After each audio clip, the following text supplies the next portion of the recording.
നിങ്ങൾക്ക് ഇനി ഈ ചെരുപ്പ് ഒഴിവാക്കാനായില്ല? ഒഴിവാക്കേ? ഞാനിതൊരു 1.5 കൊല്ലം മുന്നേ വാങ്ങിയ, ഇനി ഒരു 2 കൊല്ലം നിക്കും. ഞാനേ ഇത് 250 വാങ്ങിയ.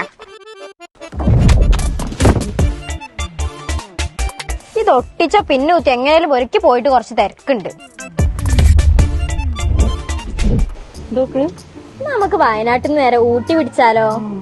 എന്തിനാ, ട്രിപ്പാണോ? ആ പോരാലോ. അയ്യോ ആടോ, എന്തായാലും പോലെ പോണ വയ്ക്ക് ഇന്നൊന്നും എന്റെ വീട്ടിലിറക്കേ ബസ് പൈസ ലാഭിക്കാലോ. ഓടിക്കൊയ്ട്ടോ. എടാ, നമ്മൾ ഇന്നലെ ചായ കുടിച്ചപ്പോ ഞാൻ കൊടുത്ത 10 റുപ്യല്ലേ, ഒന്ന് തിരിച്ചയക്കോ? നമുക്ക് എന്റെ 100 അടുത്ത മാസം അയച്ചാ മതിയോ? അയ്യോ, അവളോട് ചോദിച്ചോക്കോ, എന്റെ ഫ്രണ്ട് 10 റുപ്യ അയച്ചു കൊടുക്കോ? ആ ഇല്ലാഞ്ഞിട്ടാണേ. ഹാവ്, അങ്ങനെ ആ പൈസയും കിട്ടി. ഇപ്പൊ മൊത്തം 1,83,440 രൂപ 48 പൈസ. പണം ചിലവഴിക്കുന്നതിൽ അമിതമായി ശ്രദ്ധ കാണിക്കുന്ന ഒരാൾ നമ്മുടെ എല്ലാവരുടെയും കൂട്ടത്തിൽ കാണും, അല്ലേ? ഇത്തരക്കാർ മൈസർ എന്ന പേരിൽ അറിയപ്പെടുന്നു. ഇവർ സ്വന്തം ആവശ്യത്തിനാണെങ്കിൽ പോലും പണം ചിലവഴിക്കുമ്പോൾ വളരെ ശ്രദ്ധ കാണിക്കുകയും പണം സമ്പാദിക്കുമ്പോൾ അമിതമായി ഒബ്സസ്ഡ് ആവുകയും ചെയ്യും. നിങ്ങളുടെ ആ പണം ചിലവാക്കാൻ പഠിക്കുന്ന ഫ്രണ്ടിനെ ഇവിടെ ടാഗ് ചെയ്യൂ.